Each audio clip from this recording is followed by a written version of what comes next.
The decision to bring back MIGUNA into the country is one of the biggest political mistakes that President William Samoei Ruto is about to commit.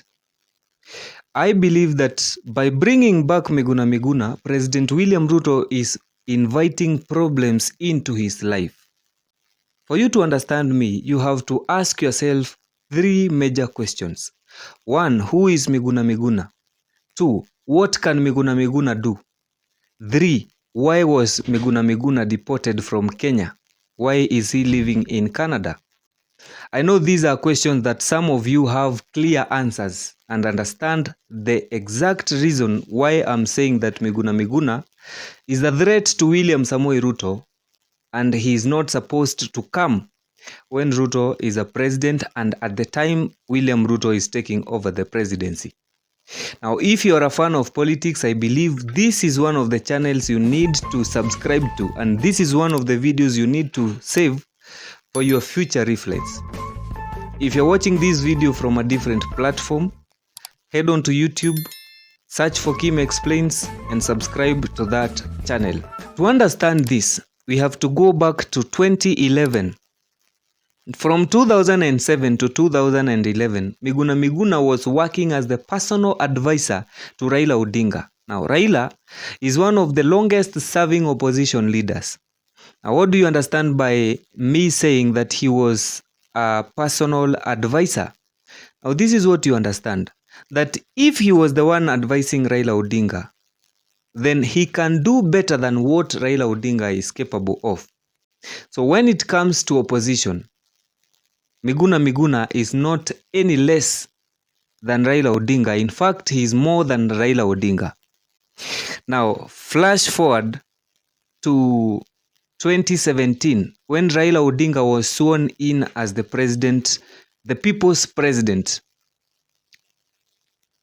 Now, you understand this is the reason as to why MIGUNA is not in the country.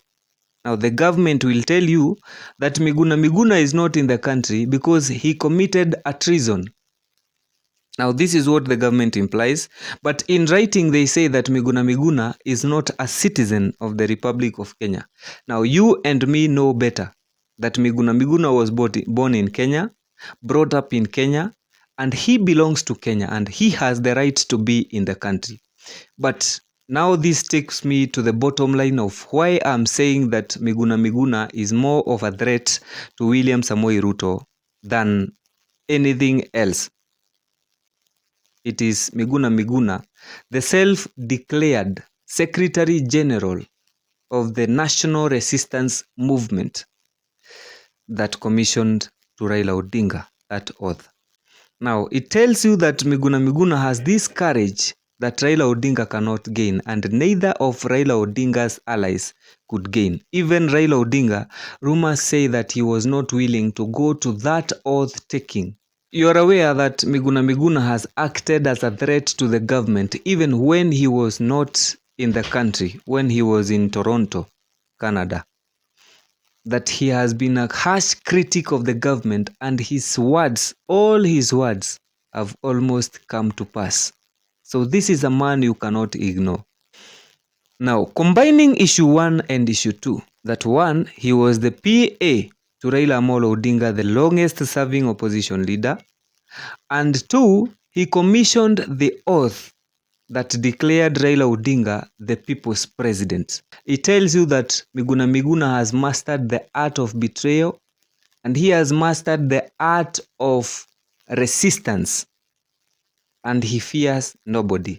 Anybody who is a fan of politics will tell you that MIGUNA was not deported because he is not a Kenyan citizen. It is Raila Odinga who sponsored the deportation of MIGUNA. Why? Because MIGUNA was so courageous, and he was almost overthrowing Raila Odinga from the kingmanship of the Western nation. And the Western nation here, I mean the Luyas and the Luos. MIGUNA, when he commissioned that oath, his political score went almost higher than that of Raila Odinga. And so he looked like a person who wanted to overthrow or to replace or to succeed Raila Odinga when Raila Odinga was still alive, still serving and still willing to take over the role of the opposition or the role of leadership for the Luo nation. Now, this is what William Ruto is inviting. One, is inviting the successor of Raila Odinga, a successor that is worse than Raila Odinga himself. Just the mere fact that Miguna once acted as the personal advisor tells you that he is even better than Raila Odinga. And number two, he is inviting the worst critic of the government, because it will take one day for William Ruto to disagree with Miguna, and it will take not less than 2 minutes for Miguna to betray William Samoei Ruto and to start exposing what William Ruto is doing, either good or bad, and posing it in a negative way. I know this is not something a serving president would like. This is not something a serving president like William Samoei Ruto would love to see.